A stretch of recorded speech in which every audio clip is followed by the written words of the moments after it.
Onda Cero Puente Genil.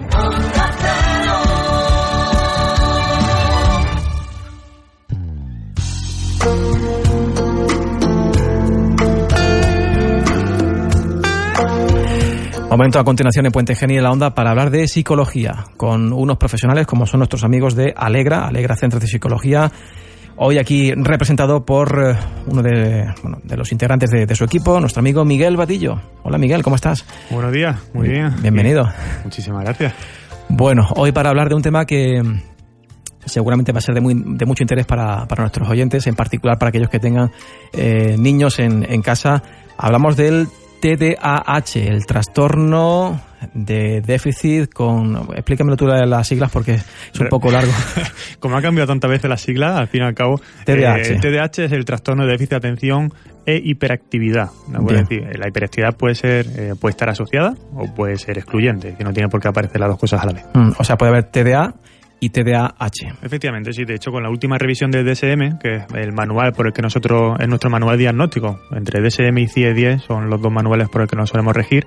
En la última actualización de hace unos años, que es el DSM-5, ya aparecía diferentes estilos de TDAH, algunos con hiperactividad, otros de estilo inatento, y entonces habitualmente son los que más se suelen ver en consulta. ¿Y qué es el TDAH? Pues mira, el TDAH lo podríamos definir como una excesiva dificultad para mantener la atención en una misma tarea de forma constante y que sí llega a ser limitante para el desarrollo cognitivo sobre todo del niño o de la niña en la infancia y adolescencia. Hablas de niños y niñas.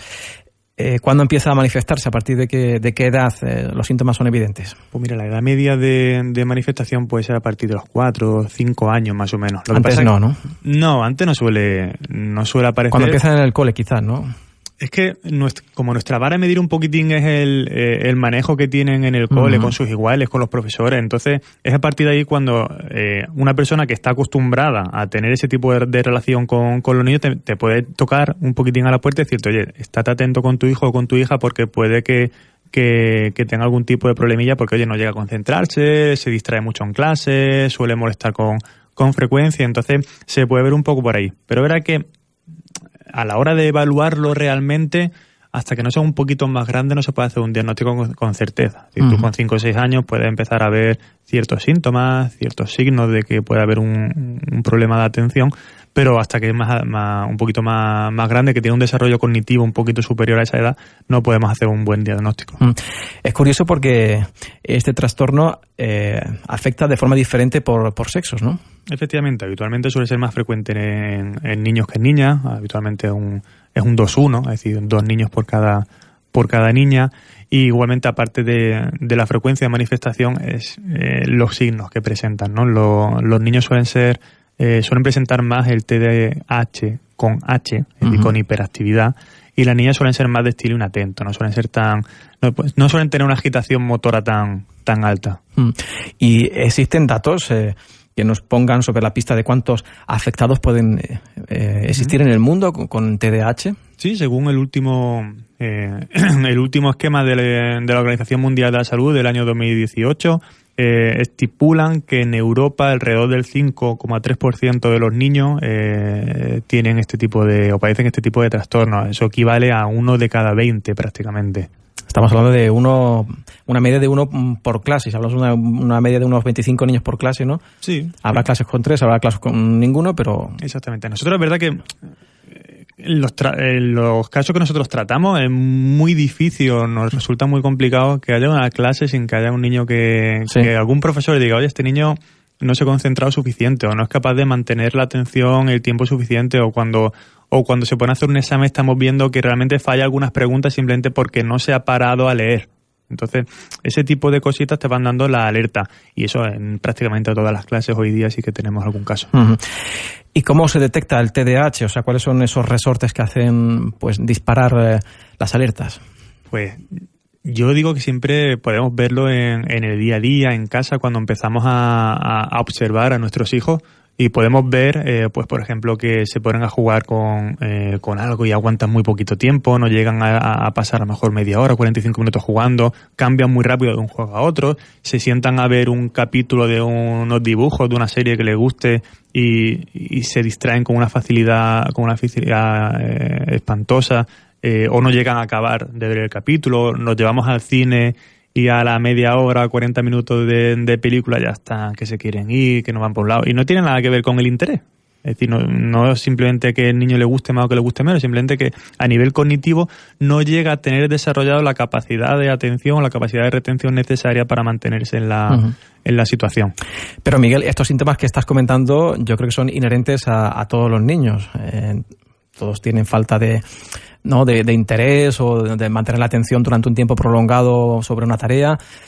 Entiendo que habrá una raya. ¿Dónde ponemos ese límite, ¿no? ¿Dónde está esa raya que separa lo habitual de cuando ya sí que podemos hablar de que hay un trastorno? Mira, a nivel de hiperactividad, hace unos 8, 10, 12 años se puso de moda que todos los niños eran hiperactivos. Oye, no, y los niños son nerviosos porque son niños, porque tienen que moverse, claro. Y aparte yo siempre digo que yo prefiero un niño movidito a un niño muy tranquilo, porque el niño que es muy tranquilo, muy calladito en la esquina de clase siempre va a llegar un momento en el que va a tener algún tipo de dificultad, sobre todo en la edad adolescente.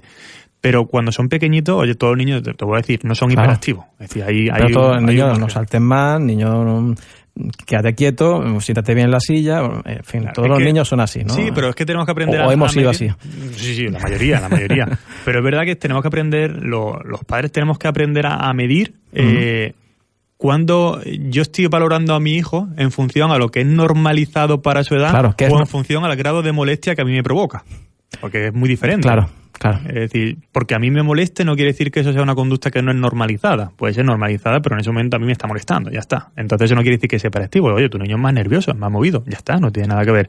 Pero tu niño después tiene un buen rendimiento a la hora de la atención, a la hora de la concentración, y yo no me refiero a rendimiento académico, me refiero a rendimiento en cualquier actividad de su vida, que puede ser actividad lúdica, de juego, a la hora de la lectura, a la hora de ver una serie, a la hora de ir a cualquier sitio, el niño mantenerse, no te dice interesado, pero sí atento a lo que está haciendo. Sí, evidentemente, esa raya la pasamos en que, como te he dicho al principio, pues el niño lo llevamos al cine y no es capaz de aguantar una peli, no es capaz de ver un capítulo de una serie, no es capaz de mantenerse en el juego durante un tiempo determinado. Bueno, pues ya sí que podemos tener un poquitín la mosca detrás de la oreja y quizás sería bueno hacer un diagnóstico de eso.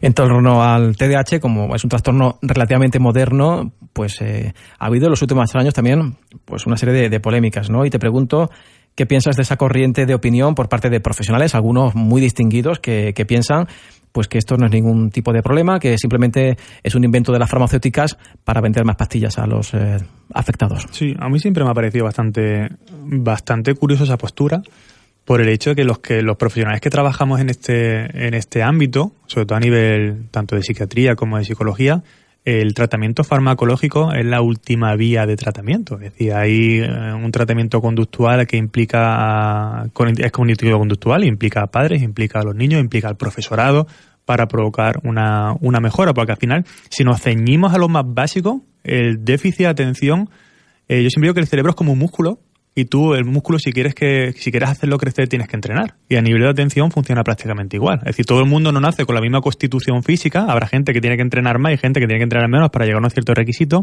Y a nivel de atención va exactamente igual. Es decir, tú, si tienes una mente normalizada, pues tendrás un grado de atención normalizado, y si lo tienes un poquitín por debajo, a nivel de atención, pues tendrás que entrenarla un poquito más que el de al lado. Pero al fin y al cabo, puedes llegar a tener una vida medianamente normalizada, una vida sin prácticamente ningún tipo de límite ni ningún tipo de deficiencia. Entonces, lo primero que se suele hacer es eso, es un entrenamiento en atención, que eso va a cabo a través de los padres, a través de nosotros en consulta y evidentemente con una buena adaptación curricular en clase. Que vemos que se hace todo eso, que se está haciendo bien, que nosotros tenemos certeza de que se está haciendo bien, y aún así al niño le falta un par de escaloncitos para llegar hasta arriba, bueno, pues a partir de ahí sí podemos valorar algún tipo de tratamiento farmacéutico, pero siempre va a ser complementario al tratamiento cognitivo-conductual. Has comentado que la medicación es el último eslabón en esa cadena de tratamiento. También en este sentido, ¿no? En este ámbito ha habido mucha polémica con respecto a la medicación, ¿no? Y hay, bueno, pues opiniones que entienden que lo primero debe ser dar ese paso, aunque tú nos comentas, la opinión más generalizada es que debe ser al contrario, ¿no? Empezar por trabajar la conducta del paciente y, en último caso, dar paso a una medicación. Te pregunto qué puede ocurrir, ¿no? con estos problemas de diagnóstico y con respecto a la medicación, ¿no? Persona que haya sido mal diagnosticada de TDAH y esté medicada, Y a la inversa, ¿no? Personas que padezcan de TDAH no han sido diagnosticadas, no tengan ningún tipo de medicación ni tratamiento. No sé, es un poco todo muy, muy complicado, ¿no? Sí, es muy importante hacer diagnósticos completos, diagnósticos muy adecuados. Muchas veces no se hacen esos diagnósticos completos por falta de tiempo, por falta de que los medios públicos pues tienen esa deficiencia de tiempo, ya sea en colegios, ya sea en los UMI, ¿no? En los centros de salud mental de la Seguridad Social. En colegios es que al final tú te ves que un orientador o una orientadora está él solo o ella sola para ¿cuánto? Para 500, 600 alumnos. Es que es una pasada, es que no puede, ni aunque lo dividieras en todos los días escolares del curso, tienes para atender a todos los alumnos, es imposible. Entonces hacer un diagnóstico de TDAH completo, que puede durar entre 1 hora y media y 1 hora y 3/4, más una entrevista con los padres y tal, es imposible hacer un buen diagnóstico, ¿no? Entonces sí que es muy importante porque ya nos hemos encontrado en consulta en muchas ocasiones con niños que vienen mal diagnosticados y en los dos bandos, es decir, niños que han venido con 13, 14, 15 años, que llevan desde los 8 medicados, que a partir de la edad que se puede empezar a meter algún tipo de medicación, y que una vez que los evalúa, dice, ostras, es que yo no le veo aquí un déficit de atención tan agudo como para la necesidad de medicación. Una vez que se le retira la medicación, vemos que el niño sigue respondiendo de la misma forma. Entonces la medicación hasta qué punto ya o ha dejado de hacer su efecto o el propio desarrollo cognitivo del niño ha hecho que se corrija ese pequeño déficit de atención que pueda tener con 6, 7, 8 años. Entonces, es una pena porque no debemos olvidar que el medicamento que se utiliza para todo esto es metilfenidato, que son anfetaminas. Es decir, que son anfetaminas que, evidentemente, a nivel cerebral también tiene su reacción, ¿no? Si se pone sin necesidad, el niño va a tener una estimulación excesiva para lo que necesita su cerebro, ¿de acuerdo? Y si tenemos un caso contrario, un caso de un niño que no ha sido diagnosticado, o ha sido diagnosticado y ha estado maltratado, o simplemente no se ha tratado, eso puede derivar en otro tipo de problemas en la edad adulta, como puede ser algún tipo de trastorno de personalidad, algún tipo de trastorno antisocial, disocial y tal. Pues por si alguno de nuestros oyentes quiere ampliar información sobre el tema que aquí hoy hemos abordado de forma pues muy superficial, si quieren ahondar, si tienen sospechas de que en casa pues su hijo, algún sobrino, algún familiar pudiera estar afectado por estos síntomas de los que hemos hablado aquí hoy, que no tienen por qué ser TDAH, ¿verdad, Miguel? A lo mejor para nada. Acudes a consulta y luego te quedas más tranquilo de que el profesional te ha dicho, oye, pues mira, quédate tranquilo que esto se va a corregir, eso. Claro, y aparte porque muchas veces, yo siempre digo que los niños al final, un padre se alerta cuando el niño empieza a ser molesto. Y que si el niño es molesto, puede ser por muchas causas. Puede ser por un déficit de atención con hiperactividad, puede ser por simplemente conducta disruptiva, puede ser por un trastorno de tristeza o un estado de ánimo un poquito más bajo, porque al final, claro, es que los niños manifiestan ese tipo de cosas de forma diferente a como lo manifestamos los adultos. Los adultos, por ejemplo, la tristeza lo manifestamos con llanto, con anedonia, sin ganas de hacer prácticamente nada, todo el día que estar tirado en el sofá. Y los niños lo manifiestan con conducta disruptiva, con conducta un poco más agitada. Eso no quiere decir que tu niño sea hiperactivo, ni que tu niño en ese momento esté teniendo una conducta disruptiva, simplemente que está triste. O sea, por eso yo... la importancia de un diagnóstico efectivamente a tiempo, ¿no? y completo sobre esos pacientes que puedan presentar esos síntomas. Bueno, pues recuérdanos dónde se encuentra Alegra Centro de Psicología, por si alguno de nuestros oyentes quiere dirigirse a vuestras instalaciones y ampliar información. Pues aquí propiamente en Puente Genil estamos en la calle Parejo Cañero número 25, nos podéis encontrar también en la clínica Istaba en Estepa, nos podéis encontrar en nuestro centro en Málaga, pero personalmente aquí en Puente Genil específicamente, eso, en calle Parejo Cañero número 25. Y estáis en redes sociales, en página web. Tal cual, tenemos la página web que es alegrapsicología.com. En redes sociales nos podéis encontrar tanto en Facebook, Twitter, Instagram, canal de YouTube. Es decir, es relativamente sencillito encontrarnos. Es más fácil encontrarlos que no encontrarlos. Tal cual. Además hoy en día con estos buscadores tan potentes, ¿no? Vaya. Pues ponemos Alegra Centro de Psicología y tienen toda la información con respecto a estos grandes profesionales que se dedican a intentar mejorar nuestra calidad de vida a través de la psicología. Que es importante, porque aquí vienen profesionales que nos ayudan a mejorar nuestro cuerpo con otro tipo de técnicas, pero no hay aquello de mente sana en cuerpo sano. Así que hoy hablamos de la mente.